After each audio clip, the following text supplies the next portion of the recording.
আখিরাতে মুমিনেরা কি তাদের রবকে দেখবে?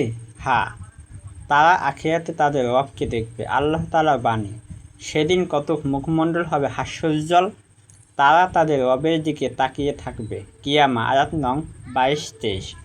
নবী সাল্লাল্লাহু আলাইহি সাল্লাম বলেছেন, তোমরা অবশ্যই তোমাদের রবকে দেখবে। অতএব যে আল্লাহর দিদার অস্বীকার করল, সে আল্লাহ ও তার রাসূল সাল্লাল্লাহু আলাইহি সাল্লামের বিরোধিতা করল এবং সাহাবীগণ ও উত্তমভাবে তাদের অনুসারী মুমিনদের পথে বিরুদ্ধাচরণ করল। তবে দুনিয়াতে দেখা সম্ভবপর নয়, কারণ নবী করিম সাল্লাল্লাহু আলাইহি সাল্লাম বলেছেন, তোমরা তোমাদের রবকে মৃত্যুর পূর্বে দেখতে পাবে না।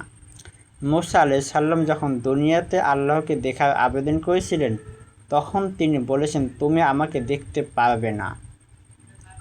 আর যখন আল্লাহ তাআলা বলেন, আর যখন আমার নির্ধারিত সময়ে মূসা এসে গেল এবং তার রব তার সাথে কথা বললেন, সে বলল, হে আমার রব, আপনি আমাকে দেখা দিন, আমি আপনাকে দেখব।